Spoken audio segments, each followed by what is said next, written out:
Okay, so I guess we'll open the meeting of the Scituate Board of Health, Monday, June 15th, 2015, Selectmen's Chambers, Town Hall. It is after 7 o'clock. Take a motion to accept the agenda. Motion to open the meeting, accept the agenda. Seconded, all those in favor? Aye. All right, I guess we'll move right in. Discuss, vote, Scituate wind turbine acoustical, sampling results presentation. And I guess you have everything ready to go, Mr. Dean. Thank you. Yeah, I guess we'll let you run with it. Okay. Well, about approximately 2 years ago, at the request of the Scituate Board of Health, we contracted with Tech Environmental. It was a competitive bid process for different consultants. The community was involved in designing what they wanted tested. Those tests have occurred. It's taken 2 years to actually achieve all the conditions, the specific conditions that the community group said they were interested in.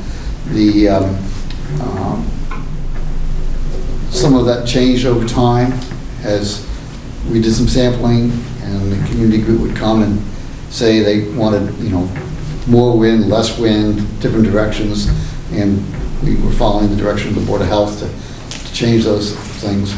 We've now done 4 samplings. I've provided all those most recent test reports via email, and then asked Ms. O'Keefe here whether the board felt this was it, and we should have them produce a final report, which they now have produced, and I've submitted to the board. Probably the most important item in that report for you is Table 1 on page 4, which shows you a summary of the samplings that were held and what the increase in sound was. Just to remind people, the Massachusetts Department of Environmental Protection, DEP, has a policy that they don't want a sound to increase what's called the L90 level by more than 10 decibels. Now, they actually take wind and do it a little bit differently than they do other facilities, other power plants.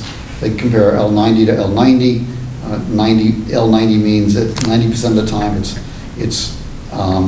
it's noisier than this, but with wind, the way Mass DEP has been doing its testing has been actually take the maximum levels from wind compared to the L90 background levels, the lowest sound from the background levels. As you'll see from Table 1,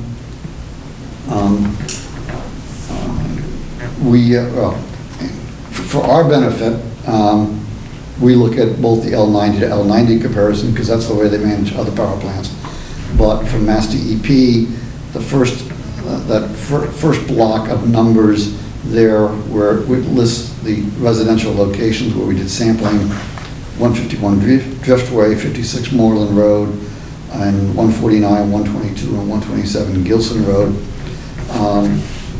First block is the L-max to L90 comparison.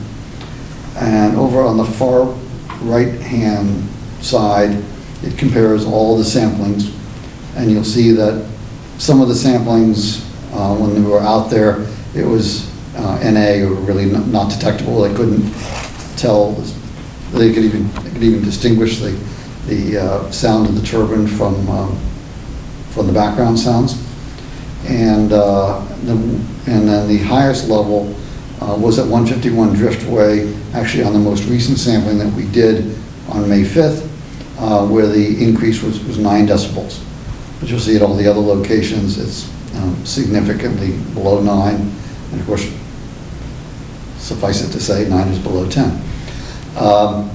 So during none of these samplings that have been requested by the community did we find any exceedances of the Mass DEP noise policy. And that 151 Driftway, just so people know, is Excuse me? the closest property to the window. 151 Driftway is the Correct. closest property. It's Correct. Hence the reason they 9 decibels than And if 9. And if you go through the report, you'll see that whenever they're at 151 Driftway, one of the noises, of course, that they hear is the wastewater treatment plant right next door. I don't know if, I know we sent these reports out to you on Thursday by email. I don't know what chance you had to take a look at it. I think one more interesting piece of information in the report that might be of interest to the Board of Health would be the graphs in exhibit today, B, I think it is, exhibit B, which show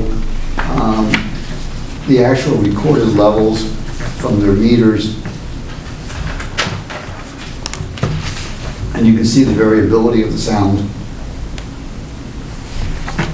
Point us in the direction going, which table are we looking at? Appendix B, turbine on and turbine off summary graphs. I don't know how much got printed up for you. It's starts on page 40. And they look like this. Oh, yeah, yeah.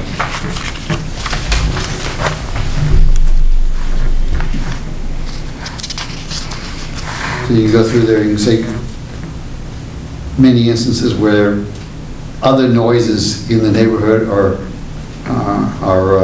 far in excess of the 10 decibel limits.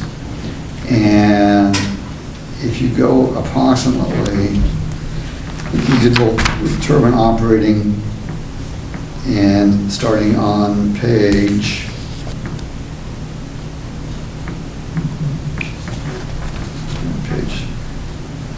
63, they also do without turbine operating. And you'll see that even without the turbine operating, there are instances where just background noise exceeds 10 decibels above the L90 level, which means Mother Nature herself is violating the Mass DEP noise standards. Samplings were done over a period of 4 nights, generally from midnight to 4 a.m. And I attended 3 of them. One of them I was out of the country. Basically I was there to turn the turbines on and off. When I was out of the country, they just called one of my associates who lives on the North Shore and didn't want to drive down for this. And he turned the turbines on and off for them to do the sampling. So, Well, it's a very complete report. I looked at some of it at home, I realized how big it was, I did flip through a lot of it. And it certainly doesn't exceed the 10 decibel level established by the DEP. And it goes to do, I mean, we had With 4 changed. samplings. Right, and we had changed it. I do notice a little bit of a difference. It is interesting to see that high tide tends to be a little bit higher sometimes. what? High tide, it tends to be just a little bit higher. It's just minimal. Maybe it's a coincidence, it just happened to be that. But you did absolutely everything we asked for. We actually changed the wind direction, if you remember. Yeah. Halfway through when we were going west, and then we changed it to a south-southwest cone coming from the turbine itself, towards the outer edge of Gilson Road there, shooting over the water. So he definitely did everything that we asked for. Yeah, well, since you brought that up, I'm looking at the summary table now, and I see they had 2 high tide samplings, yet for each of those high tide samplings at 2 of the locations, they had non-deductible increases. Not applicable, I know. Whereas, it was higher at 151 Driftway, being right next door. I don't think it's going to be much affected by the tide, so. Yeah, it's interesting how that is, though. Yeah, and 127 Gilson is, not applicable and a lower increase. Well, 2 times is a little higher, but no, you certainly did everything we asked for. I have just a quick question since I wasn't present for some of these past samplings. So how did your samplers determine, that it was specifically a car? Was there somebody monitoring for? It's done, yes, somebody's there monitoring the whole time. If you look at Appendix A, you'll see that they are sitting there, while they're watching the meters, they're also making a record of whether that's a good sound or not a good sound, because of what's going on in the area. And, you know, we were up on Gilson, and you could hear the cars from 3A going by, and it's, you know, sound does carry. Of course it does. Well, especially at night too. I mean, at night, you know, there's less sounds to you. Well, actually, I take that back. During the summer, there's probably all sorts of bugs and so on and so forth that you might hear at night. But there's less road noise and so on and so forth, so you definitely hear those cars go by. Right, but a plane goes over, I mean, that's why it's an attended sampling. Right. I mean, you can't just sit there and let the meter run, because you got planes going over, cars going by, dogs barking. Right. So somebody is there recording, you know, I've done noise sampling on highways, and we would, you know, if a car beeped a horn, we'd note the time. And then, you know, we would reflect that in the monitoring report, and I'm assuming that's the same That's what the time again. is. So you've done this kind of stuff before. You understand these graphs. I mean, I can understand the graph as Gordon's explained it, but you truly understand it. I've done them in terms of traffic studies, so number of cars, noise, you know, relative to neighborhoods up on the North Shore. So I have a limited, similar experience, Yeah, not with the interesting. turbine, but with traffic.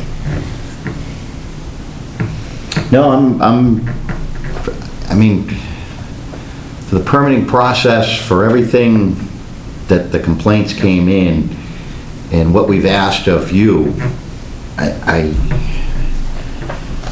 mean, it's here. No, everything, absolutely everything. Like I said, the wind direction that we have from the change, the variable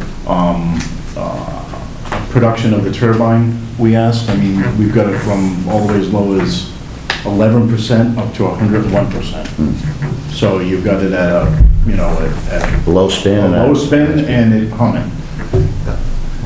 So, and that humming was of 28.9 miles per hour, so that's a gusty night.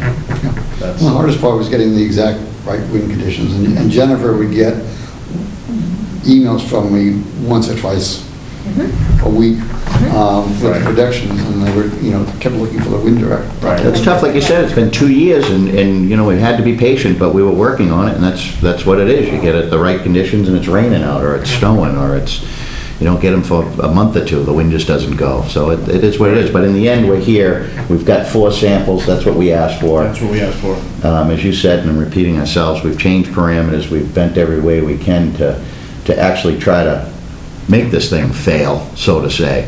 Every worse conception, and we're not reached the 10 decibel limit, so I don't know where else the Board of Health in Scituate can go with this at this time. I agree. I agree. Yeah, I mean, that is the cone that we asked them to do, because that's where it is. Yeah. That's the cone that we asked them to do. At first, we were trying to go west, and then, so the wind was coming south, from the southwest.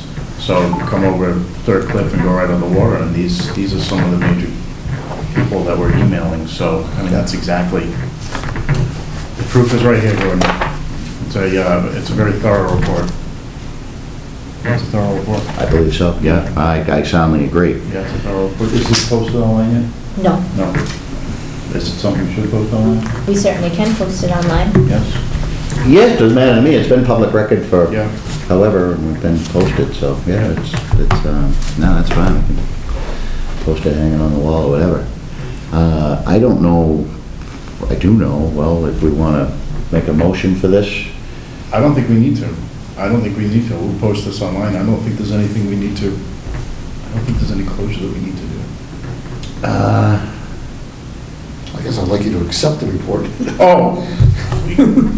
yeah, but I guess we've listened, we've had neighborhood complaints. I don't know if there's a motion to settle this and put it down, not to continue it any further. You know, we've heard the arguments from both sides, and, I mean, if the neighborhood wants to bring it up again, I mean, always, the doors are always open here, we're always open to listen, but at this point, I'd kind of like to say that the finding results are that, you know, with the complaint that came, I'd have to look back through the records, 3 years ago anyways, that Before my time. we've researched it, we've studied it, you've done what we've asked you to do. just to say that this, it's over, you know? Yeah, I just don't know what resolution, what you want to, what kind of motion you want to make. The motion that the board has done research and discovery to say that, you know, through the process, we've seen that it doesn't go above the 10 decibel limit, you know, with the sampling that's been asked and required, and that's... Is that what you want to do? Yeah, something on that line, just to have some closure to this. We were asked, See, I just don't know if we need to make it resolute like that. yeah. I just don't know if we need to make it resolute. I think at one point, the board was brought up to court, and the court had said, no, we're following through with the way we're supposed to do our actions, so that's why I kind of feel like there should be some closure here to say we've looked at it, studied it, and done this. At this point, there's nothing else to discuss. If people don't like our decision, they don't like the report, then there's another avenue. But we've done our discovery, we've done what we've asked. You beat the permit requirements, I guess that's what it is, through a sound level. That was our main complaint. Through the sound levels. Right. You know, and I know there was some complaints on Flickr, but I think Flickr is out of our... Flicker's not, yeah, It's out of our realm. right. And Flicker was only 151 Driftway, I believe. Yeah, for a major... I don't know. I don't know if you as chairman is saying we'll make a motion, then we'll make a motion. I just don't know if we need to make any resolute. I think he's done what we've asked. It is what it is. Yeah. If you want to if you want me to make a motion, I will. You as chairman and ask me to make a motion. Yeah, I think so. I think it would settle it. That way there's closure to it. We've looked at it, the reports here. We don't need any more testing. Do we agree on that? The testing's done. So motion could possibly be to accept the report as provided and to require or request no further sampling, since this sampling indicates or appears to indicate that it meets DEP requirements. What was requested of us? And what was requested of Chad, it follows through with the permit, I guess, as far as the sound sampling goes. You know, with the town of Scituate, it's in DEP, you know, that's what we've discovered. You know, this issue, if they have another question between sound sampling, I know there was some discussion that you could make a pile driver pass, but this was the standard way that they test. This is how DEP approved it, so it's beyond our scope. There's more complaints. It's got to go to the next level. I think they have to go to the state if they want to pursue this. I mean, I think we've looked at it fully, and I sleep very well at night knowing the work and due diligence we've done. I say that soundly. Okay, all right. You know, I wouldn't, all right. I mean, we've tossed this around for a while. I know. You know, you want to do the right thing. We're here to do the right thing for the citizens of Scituate, and you know, they had complaints, but I mean, I feel very comfortable with the process we've gone through. All right. Very comfortable. Let's do it. All right, I will make a motion to accept Mr. Dean Scituate Winds and Tech Environmental's report, is saying that the Scituate wind turbine is in compliance, did not go over the 10 decibel DEP limit on the 4 sampling and testing that we've done with variables, wind speed, wind direction, power output from the wind turbine, and what was asked from us with the complaints that were coming in to the former health agent. Second. All in favor? Aye. Aye. There you go. Time to play tennis.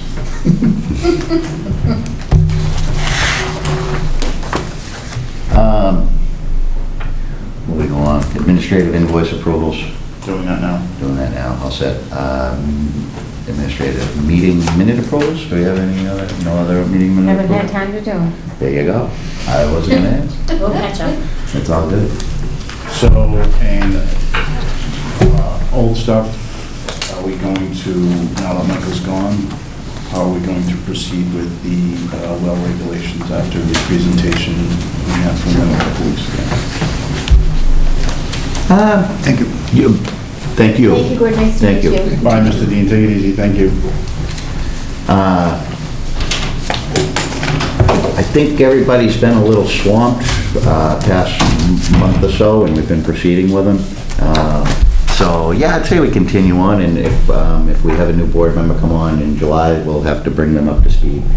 And we'll just carry on, but at least we're still moving forward on, yeah. And in the meantime, the Water Resources Committee members provided us with some documents to review based on the conversation that we had last time, so we can discuss those, and I Yeah. know they're happy to come back and answer any additional questions if we have them and need their input. Yeah, I think if we have a new board member, they can read through what we've got. I think the three of us hammered that through pretty good. I think someone new would look at it and hopefully feel comfortable, and you know what, if they have further insight or expertise, that's great, that's even better. I know how to drink water, but I'm not a water expert, so to say. I do love my water, especially a little lemonade. But beyond that, no, I think we'll just carry on, and I think our next meeting is scheduled for the 30th, is it? Is it the 30th? 29. 29th? That would be Monday before July 4th, so we'll have to see if we're all on board. I don't know. That can be a busy time of the year. And how I know when I was in today, did you go down to Patricia's office and ask them, or at least say what's going on with any of the board members? Or any? I sent the Selectman's office an email, inquiring about the process. So I'll follow up with them this week to see if there's anything specific that I should do.